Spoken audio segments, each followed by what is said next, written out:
백성들이 바벨론으로 끌려가서 생활하다가 에스겔에게 주신 메시지가 바로 이 본문의 말씀입니다.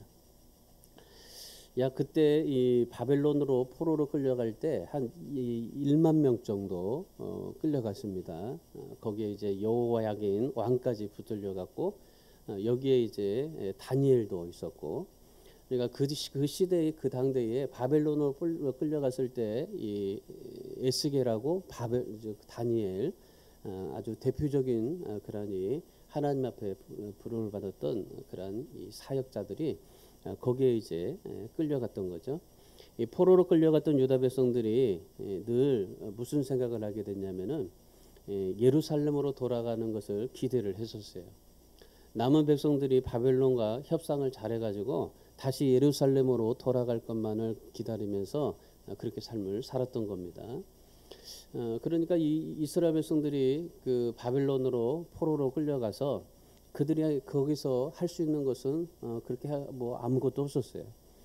성전도 없었고 그리고 이방 땅에서 할 수 있는 것들이 아무것도 없었던 거죠. 단지 그냥 포로 생활하면서 그냥 일하고 먹고 또 그렇게 살 수밖에 없었어요. 그러니까 그들에게는 소망이 없었어요. 이 바벨론 포로에 끌려가서 뭘 할 수 있는 그런 이 여력도 없었고, 그러니까 그냥 이 포로로 삶을 살아가면서 아무 소망이 없이 그렇게 삶을 살았던 겁니다. 이 바벨론 포로 생활에 적응도 하지 못하고, 그러다 보니까 늘 그발 강가에 나와서 예루살렘을 향해서 기도하고 또 바라보면서 늘 좋은 소식을 기다리고 있었던 것이 바로 이 바벨론 포로의 그런 사람들이었던 겁니다. 하나님께서 그런 그발 강가에서 늘 바벨론에 포로됐던 사람들이 늘 소망하고 기대하면서 살았던 그들에게 하나님께서 에스겔에게 찾아가십니다.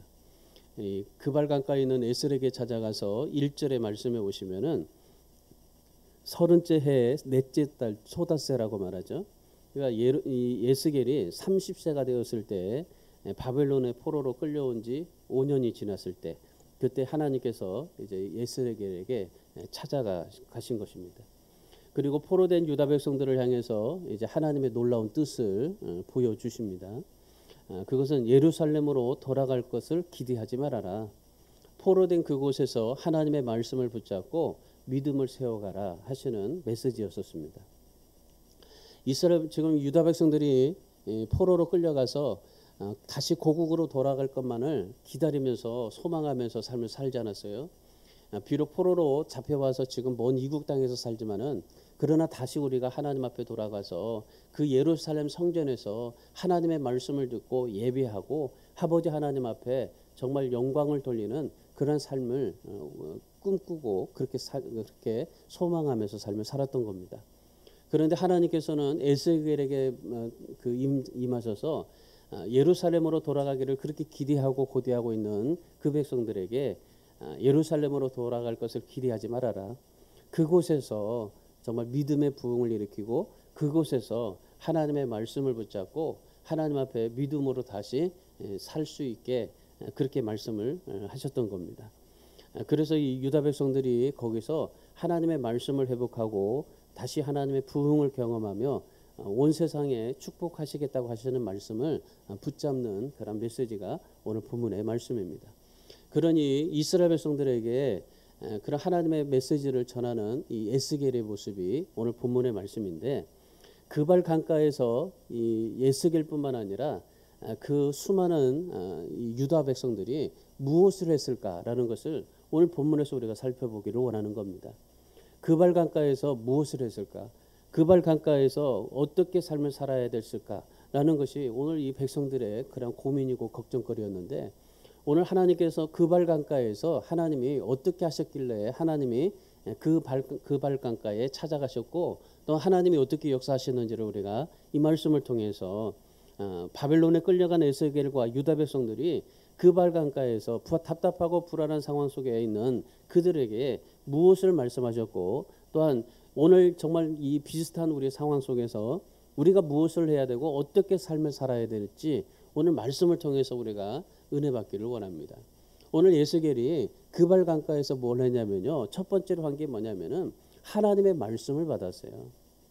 오늘 1절의 말씀해 보시면은 30째 해 넷째 달 초사 때에 내가 그발 강가에 사로잡힌 자 중에 있을 때에 하늘이 열리며 하나님의 모습이 내게 보이니 그래요. 그발 강가에서 예스겔이 하나님의 말씀을 받습니다. 그발 강가에 있는 예스겔에게 하늘이 열렸어요. 그리고 하나님의 모습이 보이게 됐던 겁니다. 여기서 하나님의 모습이 보였다는 말은 무슨 말이냐면은 하나님의 말씀이 임했다는 것입니다. 그발강은 바벨론의 동남쪽을 흐르는 대하였었어요. 그러니까 이 강변에 포로 수용소가 있었고 그리고 이곳에서 그 유다 백성들이 운하 공사를 했던 곳입니다. 에스겔서 3장 15절의 말씀해 보시면은 그 마을의 이름을 델아빔이라고 그래요. 이 델아빔은 한숨을 지으며 고통스러운 곳이라는 그런 뜻의 말입니다. 그러니까 그 그발 강가에 있는 그 포로 수용소는 어떤 곳입니까? 한숨을 지으며 고통스러운 곳이었었던 거예요. 한숨을 짓는 곳, 고통스러운 곳, 불안한 곳. 그곳에 하늘이 열리고 하나님의 말씀이 임했던 것입니다. 그발 강가는 1년 내내 따뜻한 봄이 오지 않고 차가운 겨울만 되고 그렇게 정말 얼음만 얼리게 되는 그런 통도와 같은 땅이었었어요. 에스겔과 유다 백성들은 지금까지 따뜻한 봄을 느끼지 못했던 곳이었습니다. 그런데 5년 만에 하늘이 열리고 하나님의 말씀이 그런 어두운 곳, 정말 고통스러운 곳, 한숨 짓는 곳, 불안한 곳, 그곳에 하나님의 말씀이 임했던 것입니다. 하늘이 열리는데 무려 5년이 걸렸어요. 유다 백성들이 5년 동안 그발 강가에 모여서 늘 하나님에 대해서 분노하고 자기를 도와주지 않았던 에돔 사람들을 원망하고 자기 힘으로 살아보려고 몸부림을 치면서 그발 강가에 모여서 그 예루살렘을 바라보면서 다시 돌아갈 것을 기대하고 그렇게 삶을 살았어요. 그러니까 그곳은 어떤 곳입니까? 늘 한숨이 있는 곳이에요. 고통스러운 곳이에요. 원망이 있는 곳이에요. 분노가 있는 곳이에요. 그발 강가는 정말 그 하나님의 유다 백성들이 그곳에서 늘 모여가지고 정말 그런 한숨으로 삶을 살 수밖에 없었던, 고통으로 삶을 살 수밖에 없었던 그곳이었던 겁니다. 그런 그곳에 하나님의 말씀이 임하고 하늘이 열리게 되었던 겁니다. 여러분, 하나님은 우리에게 우리가 삶을 살아갈 때 고통스럽고 한숨스러운 곳이 아무리 우리에게 짙다 할지라도 어두운 터널이 우리에게 있다 할지라도 하나님의 문이 열리고 하나님의 말씀이 임할 수 있습니다. 그렇다면 우리가 어떻게 하면 하늘 문이 열리고 하나님의 말씀이 임할 수 있을까요? 오늘 이 에스겔이 그발 강가에서 무엇을 했을까요?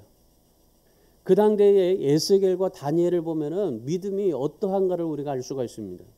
다니엘은 그 당시 어떻습니까?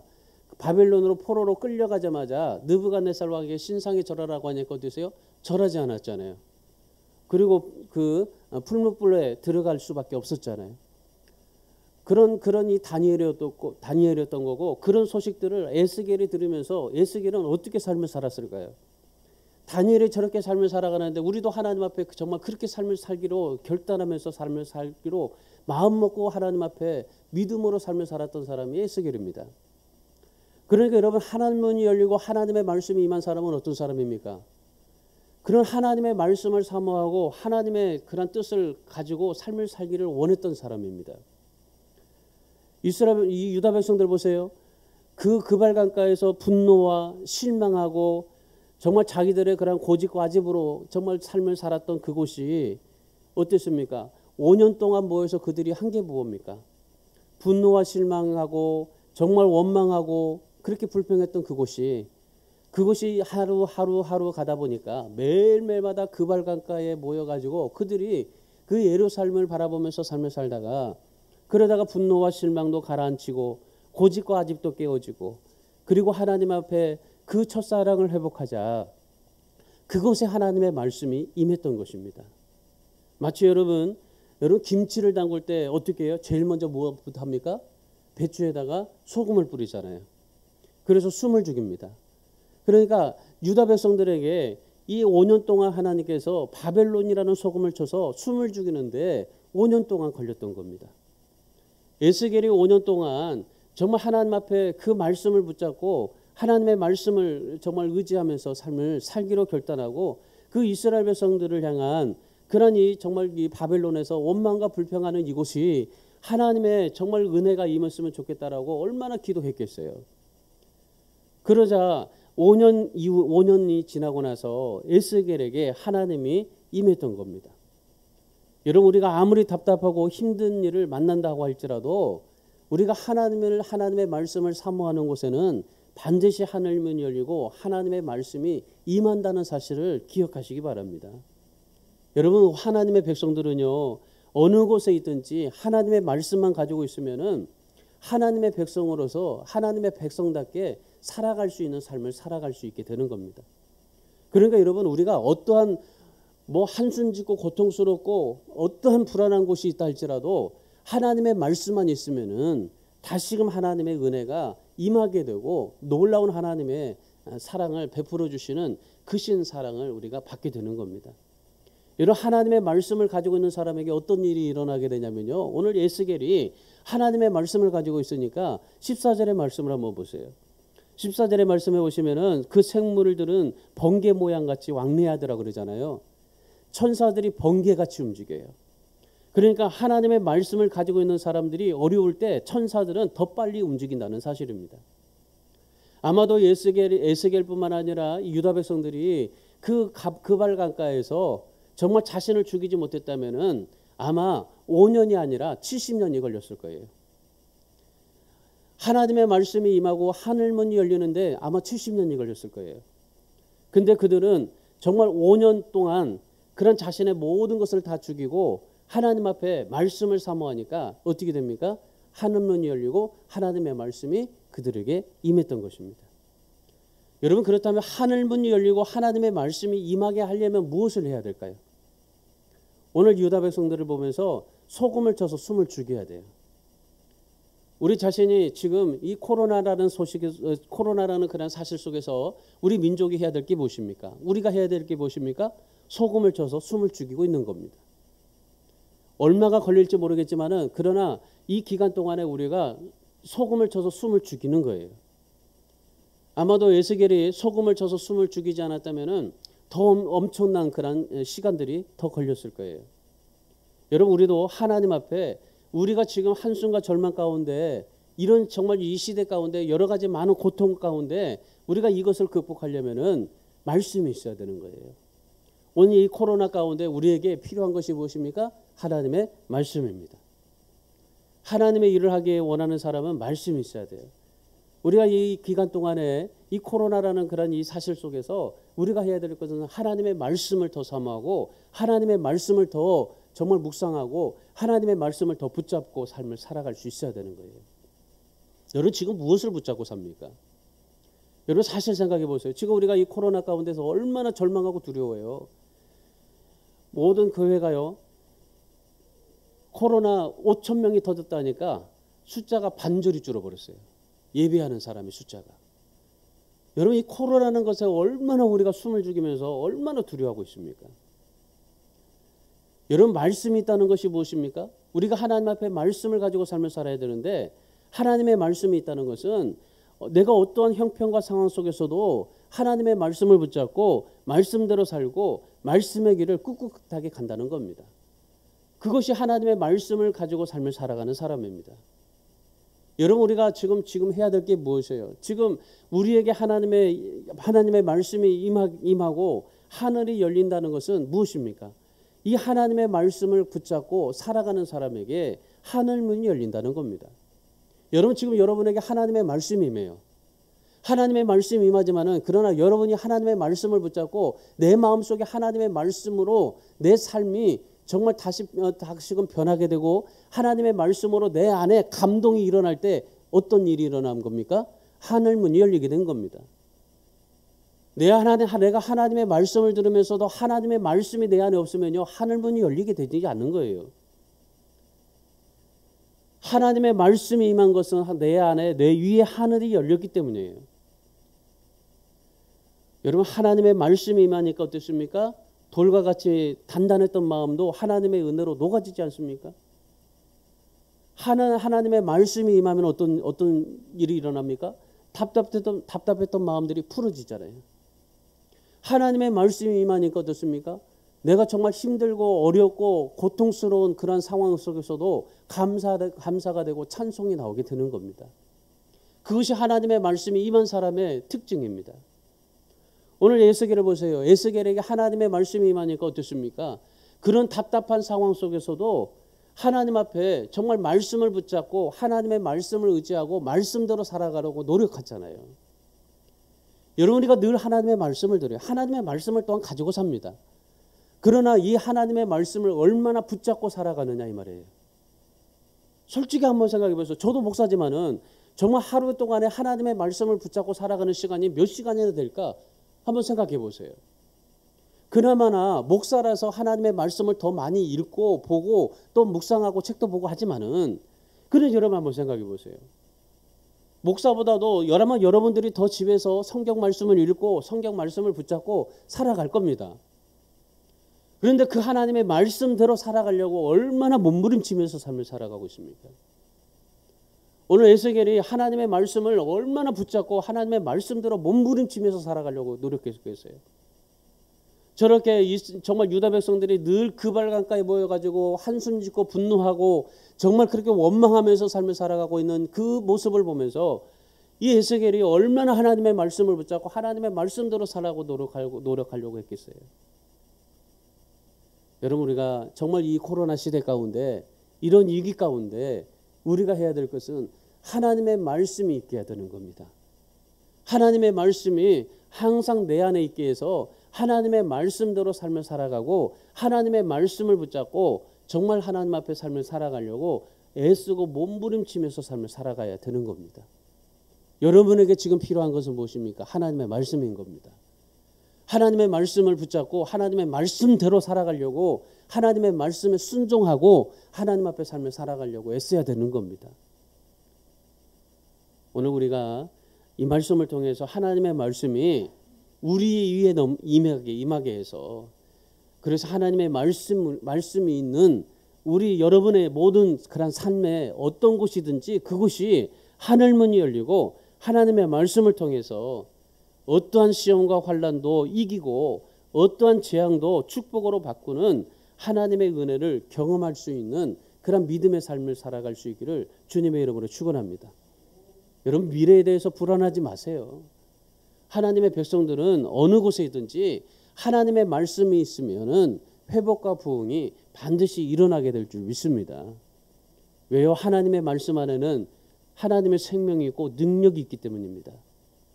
그래서 우리에게는 하나님의 말씀만이 지금 우리에게 소망이고 희망인 것입니다. 그러므로 여러분 정말 이런 여러 가지 많은 그런 상황 속에서도 우리가 정말 이 코로나 가운데서도 지금 많은 사람들이 매스컴에서도 통해서도 교회를 욕하고 얼마나 많이 그래요. 그런데 여러분 오늘 우리는 정말 세상 사람들이 뭘 그렇게 해도 뭐라고 욕을 해도 우리는 하나님의 말씀 붙잡고 하나님의 말씀의 길을 꿋꿋하게 가실 수 있는 저와 여러분이 되시기를 축원합니다.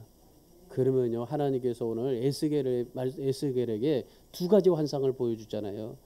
골짜기에서 죽은 뼈들이 살아나서 하나님의 군대가 되고 성전 문지방에서 흘러나온 생수가 죽은 사해바다까지 살리는 역사가 일어나게 되잖아요.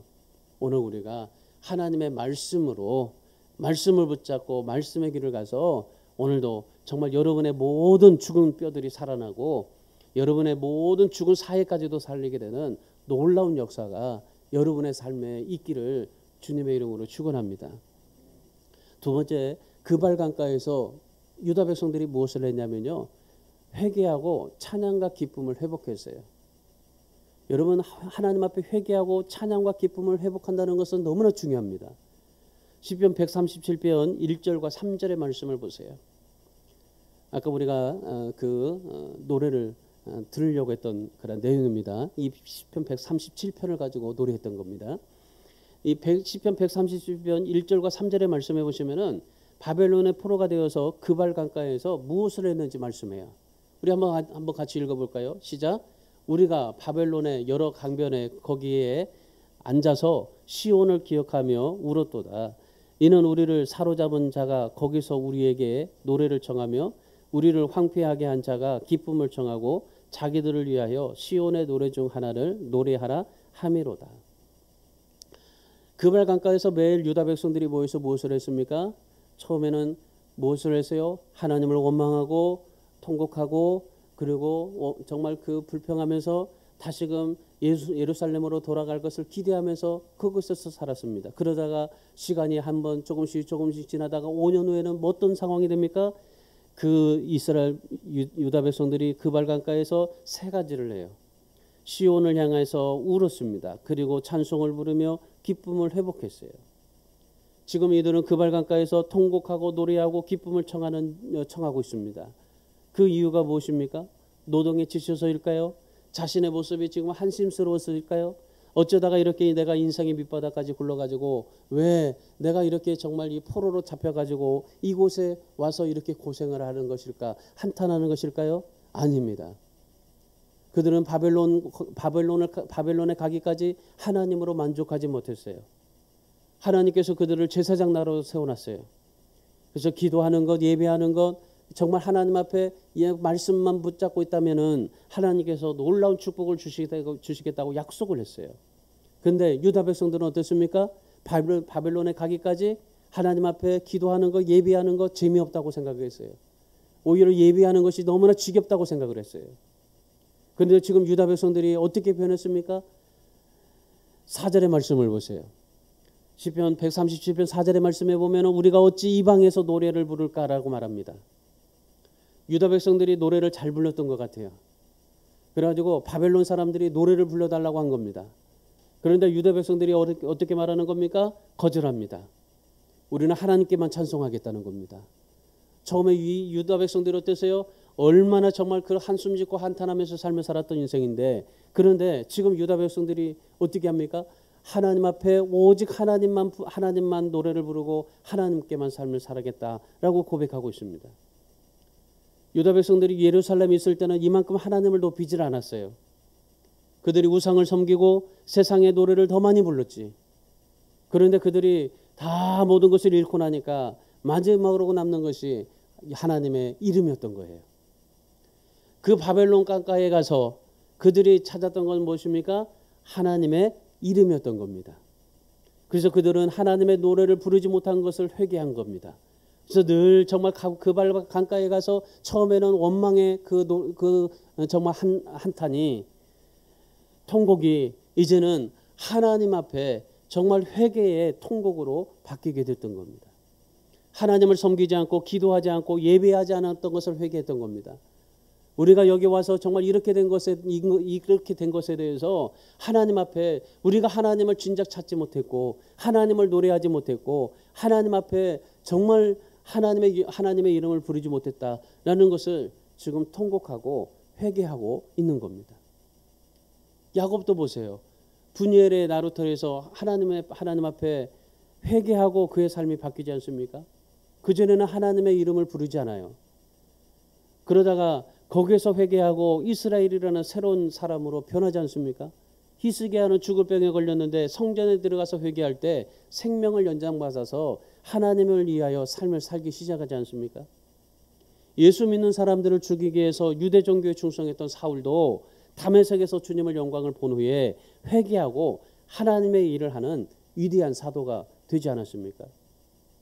바벨론의 포로로 갔던 다니엘도 금식하면서 베옷을 입고 죄를 덮어쓰고 하나님 앞에 기도했습니다. 무슨 기도였을까요? 다니엘 9장 17절의 말씀해 보시면은 이렇게 말합니다. 우리에게는 아무런 의가 없기 때문에 오직 주님의 긍휼을 의지하오니 주님의 얼굴을 비춰주십시오. 다니엘은 그나마나 이 에스겔은 포로 생활하면서 정말 그 운하에 그런 노동을 하는 사람이었지만은 그런데 다니엘은 왕궁에서 그나마나 잘 정말 먹고 삶을 살 수 있었어요. 그럼에도 이 다니엘은 하나님 앞에 정말 우리 하나님 앞에 우리를 지금 이 이스라엘 백성들을 포로에서 해방시켜 주십시오라고 말하지 않고 주의 얼굴 빛을 주의 황폐한 성소에 비춰달라고 기도하고 있습니다. 그 이유가 무엇이겠습니까? 이스라엘 백성들이 회개하지 않으면은 아무리 예루살렘으로 돌아간다고 해도 회복된다 할지라도 의미가 없다는 것입니다. 그래서 지금 이스라엘 백성들에게 회개하고 정말 하나님의 주님의 긍휼을 의지하오니 주님의 얼굴을 비춰달라고 지금 기도하고 있는 거예요. 다니엘은 지금 이 포로 생활하고 있는 사람들, 그리고 지금 유다 백성들, 이스라엘 예루살렘 사람들, 모든 사람들에게 하나님 앞에 회개하고 다시금 하나님의 주의 얼굴을 주의 황폐한 성소에 비춰달라고 지금 기도하고 있는 겁니다. 여러분, 우리가 지금 이 시대에 이 코로나 가운데 정말 우리 교회가 지금 해야 될 게 무엇이겠습니까? 바로 이 회개입니다. 정말 하나님 주님의 긍휼을 의지하오니 주의 얼굴을 비춰주십시오. 이 나라에게 비춰주시고 우리 교회에 비춰주시고 내 삶에 비춰달라고 기도해야 되는 겁니다. 우리 민족도 교회봉도 회개 없는 진정한 회복은 여러분 의미가 없어요. 지금 우리가 하나님 앞에 회복되는 것, 부흥되는 것, 회개가 없으면요 아무런 의미가 없는 겁니다. 여러분 우리 민족을 너무나 잘 아시잖아요. 옛날에 어땠어요? 조선이라는 나라 누가 그걸 알아줬어요? 늘 침략만 당하고 그렇게 힘들게 삶을 살았던 민족인데 머리에 가시나 쓰고 삶을 살았던 거기에다가 불교, 유교, 미신, 토속신앙이 판을 치고 있었던 나라가 우리 민족 아니었습니까? 그때 하나님께서 선교사들을 보내주시지 않았어요. 14명의 선교사들이 이곳에 와서 교회를 세웠고 병원과 학교를 세웠습니다. 그리고 그들이 한 게 무엇입니까? 성경을 가르쳤습니다. 성경을 가르치면서 그들에게 이 백성들에게 선교사들이 뭘 한 줄 아십니까? 회개 운동을 일으켰습니다. 여러분 진짜 우리 이 백성이 하나님 앞에 이 조선이라는 나라가 그 수많은 사람들이 하나님 앞에 이렇게 정말 이 민족이 이렇게 하나님의 축복을 받을 수 있었던 비결이 무엇입니까? 하나님의 말씀을 가르치고 회개했기 때문에 그래요. 그래서 1903년도에 원산에서 부흥의 운동이 일어나지 않습니까? 1907년도에는 평양에 대부흥이 일어났습니다. 1909년에는 백만인 구령 운동을 통해서 정말 세계에서 찾아볼 수 없을 정도로 이곳에 이 민족이 50년 만에 엄청난 부흥을 이루게 되었습니다. 그것이 무슨 이유입니까? 그것이 바로 회개했기 때문에 그래요. 그런데 1938년도에 일제강압의 본역에서 우리 민족이 신사참배하잖아요. 교회 예배당의 동쪽에는 가미나다라는 우상단지를 두고 예배를 했습니다. 주일 예배를 드리는데 정오 사이렌 소리가 울리면 모두가 일어나서 동쪽을 향해서 동방요배를 절을 했어요. 그 결과가 어떻게 됐습니까? 1950년 6월 25일 전쟁이 일어나지 않습니까?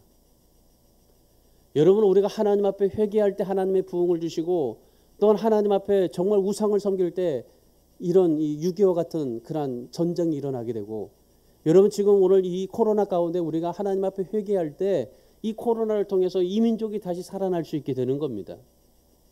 오늘 이 코로나로 어두운 시대에 우리가 하나님 앞에 해야 될 게 무엇입니까? 하늘이 열리고 하나님의 비전을 보려면 어떻게 해야 됩니까? 회개해야 되는 겁니다. 오늘 이 유다 백성들을 보세요.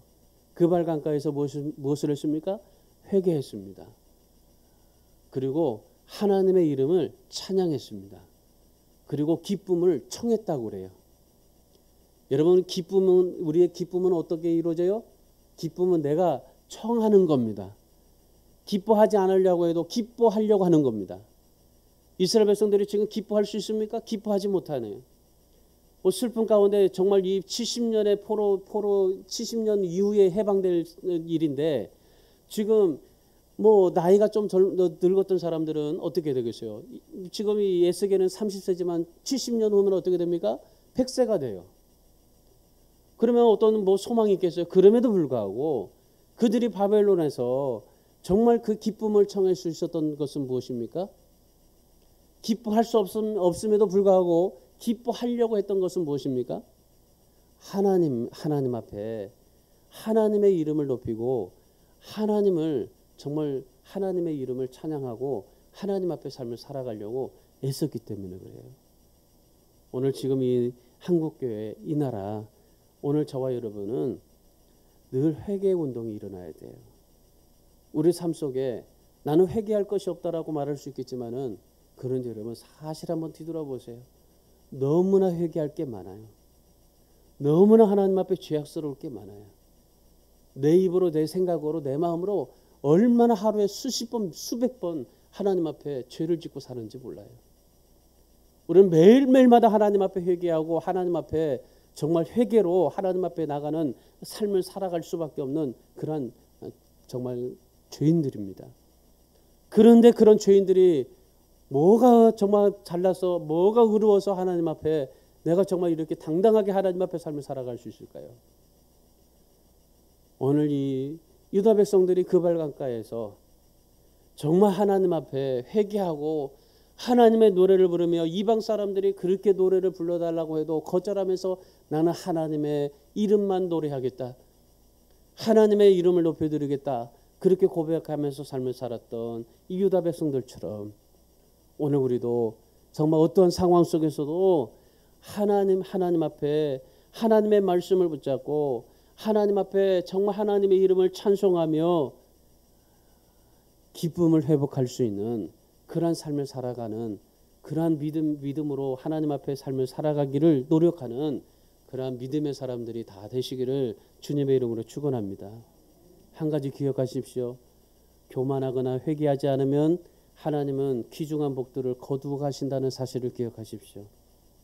오늘 우리가 정말 하나님 앞에 이런 하나님이 주신 은혜와 축복을 잃어버리지 않도록 잘 지키는 신앙생활 하시고, 오늘 유다 백성들처럼 늘 하나님 앞에 회개하고 하나님의 이름을 노래하고 기쁨을 청하며 하나님 앞에 늘 그 마음을 간직하고 하나님 앞에 삶을 살아갈 수 있는 그러한 저와 여러분이 되시기를 주님의 이름으로 축원합니다. 마지막 세 번째는 하나님의 능력이 내 위에 있게 했어요. 그 발강가에서 무엇을 했어요? 하나님의 능력이 내 위에 있게 했어요. 본문 3절의 말씀을 보십시오. 본문 3절의 말씀해 보시면은 에스겔에게 특별히 임하고 여호와의 권능이 내 위에 있으리라 그래요. 에스겔이 어떻게 했길래 하나님의 능력이 임하고 내 위에 있게 했을까요? 하나님의 능력이, 그건 하나입니다. 하나님을 향하고 하나님을 존중했기 때문에 그래요. 미국의 켄터키주 루이스빌이라는 곳에 이 치크필 A라는 그런 치킨 전문점이 있습니다. 추레 캐티라는 분이 1967년도에 창업을 했는데, 이분이 창업을 하면서 경영 원칙이 하나 있었어요. 그것이 뭐냐면요, 우리가 무슨 일을 하더라도 하나님을 존중하자, 주일 성수와 11조를 하자라는 것이었어요. 그러니까 이분이 이 창업을 하면서 그 모든 종업원들에게 우리가 무슨 일을 하더라도 하나님만을 존중하자, 주일 성수 11조는 꼭 하자. 그래서 이분들이 기도로 시작하고, 그리고 주일날에는 문을 닫았어요. 이 주일날 문을 닫으니까 전체 매출의 14%를 손해를 봤답니다. 그럼에도 불구하고 이 창업자가 어떻게 했냐면요, 그 많은 그런 종업원들에게 그렇게 얘기를 했어요. 만일 우리가 14%의 이익을 본다고 하나님의 이름을 욕되게 한다면 그 돈은 필요 없다. 우리는 하나님을 존중하자. 그렇게 강조했어요. 그런 경영으로 지금까지 55년 동안 적자를 해본 적이 없답니다. 지금 1,700여 개의 체인점을 가지고 있고, 지난 한 해 동안에 400억 불에 40억 불의 매출을 올렸다고 그래요. 불경기가 와도 그 치킨 매장은 불경기가 없다 합니다. 미국의 맥도날드가 굉장히 유명한데 그 맥도날드 햄버거 매장보다도 이 식당의 매출이 더 많다고 그래요. 여러분, 하나님을 인정하는 것이 여러분 아무것도 아닌 것 같다고 생각하지만요, 하나님 앞에 축복의 길입니다. 여러분, 하나님을 인정하고 하나님을 높여드리고 하나님을 존중하는 삶은 하나님께서 정말 그 능력이 그 위에 머무르게 하시는 거예요. 하나님의 능력이 그 위에 머물러서 하나님이 함께해 주시고 인도해 주시는 것입니다. 여러분, 정말 하나님을 존중하고 하나님을 높여드리는 것은 우리에게 너무나 중요한 거예요. 여러분의 삶 속에서 정말 하나님을 높여드리세요. 하나님을 존경해 보세요. 그러면 하나님의 능력이 여러분에게 위에 있어서 하나님께서 여러분의 모든 삶 가운데 하나님의 놀라운 은혜와 축복이 넘치게 될 줄 믿습니다. 역대하 16장 9절의 말씀에 보면 이런 말씀이 있어요. 여호와의 눈은 온 땅을 두루 감찰하사 전심으로 자기를 향하는 자들에게 위하여 그 능력을 베풀어 주신다. 스가랴 4장 10절의 말씀에도요. 여호와의 눈은 온 세상을 두루 다닌다고 그래요. 여러분 여호와의 눈이 어떻게 표현됩니까? 전심으로 자기를 향하는 자에게 표현해요. 여호와의 눈은 어떤 사람에게 있어요? 자기에게 전심으로 향하는 자에게. 그러니까 여호와의 눈은 어디에 있다는 겁니까? 하나님을 향하는 자에게. 여러분 하나님을 향하는 자에게 여호와의 눈이 있다는 것을 기억하십시오. 근데 그 여호와의 눈이 어때요? 온 세상을 두루 살핀다고 그래요. 그러니까 여호와의 눈은 우리의 모든 것을 살피고 있다는 겁니다. 여러분의 일거수일투족 모든 것을 살피고 있는 겁니다. 그런데 여호와의 눈이 어떤 자에게 임합니까? 하나님을 향하는 자에게. 하나님을 향하는 자에게 무엇을 베풀어 주십니까? 능력을 베풀어 주십니다.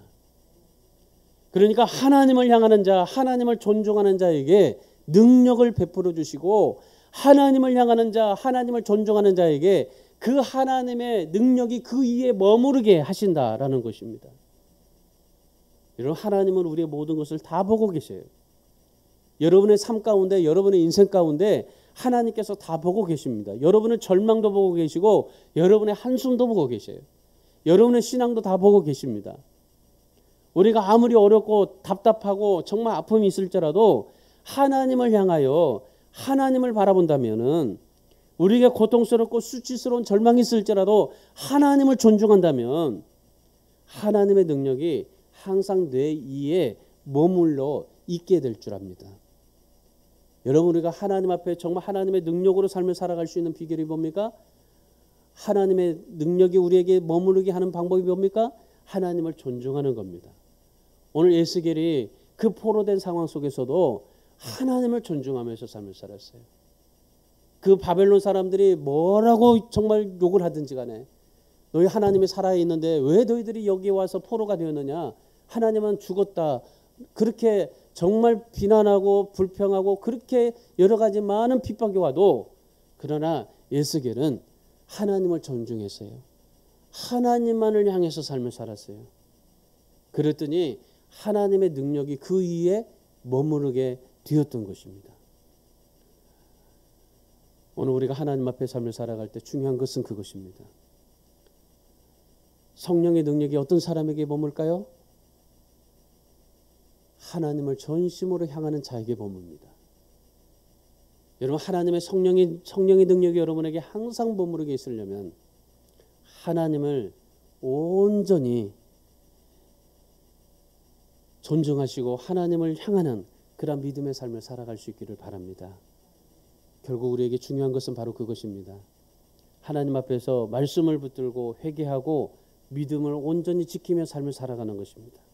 오늘 에스겔처럼 정말 하나님 앞에 신앙생활 하시면서 시련을 축복으로 바꾸시고 절망과 한숨을 기쁨으로 바꾸시고 정말 하나님을 노래하는 인생이 되어서 여러분에게도 하늘문이 열리고 하나님의 말씀이 임하고 하나님의 능력이 여러분 위에 늘 있어서 여러분의 모든 삶이 하나님으로부터 감사와 기쁨이 넘치는 그런 삶이 되기를 주님의 이름으로 축원합니다.